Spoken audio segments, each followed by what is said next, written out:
বুঝলে গো? সিংহাসন সিংহাসন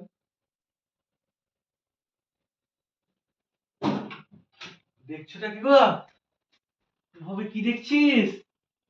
হ্যাঁ, গলাটাকে টিপে মেরে দেবো। ভালো তো, মরে যাবো, শ্রাদ্ধ হবে, মাছ ভাত যেদিন খাওয়াবা লোকজনকে সেদিন ওটাও খাইয়ে দিও লোকজনকে। কি সিংহাসন?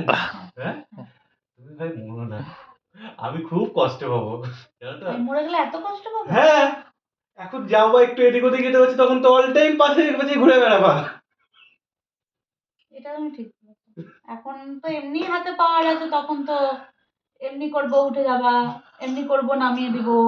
আমি তান্ত্রিকের পাশে বসবো, দিয়ে নিয়ে বসবো সিংহাসন। হ্যাঁ, ভালো আত্মাদের তান্ত্রিক কিছু করে না। ও বাবা, এখানে গ্লাস নিয়ে বসবা, আমি এমনি চোখ দিয়ে এমনি করবো, গ্লাসটা উঠে গিয়ে পড়ে যাবে, বোতলটা উঠে গিয়ে ভেঙে যাবে। ওই জন্য তখন তোমাকে হাতে দিয়েও কিছু করতে হবে না। মারতে যাবো কিসের জন্য? তুমি এমনি ঠিক আছো। ওই জন্যই বলছি, জ্যান্ত আছি সহ্য করতে পারছো, মরে গেলে ওটাও সহ্য করতে পারবে না। জানি তো, কারণ তুমি ভালো করে জানো আমি মরার পরে তোমার পিছন ছাড়বো। ওটাই তো সমস্যা। হ্যাঁ, ঠিক আছে। সিংহাসন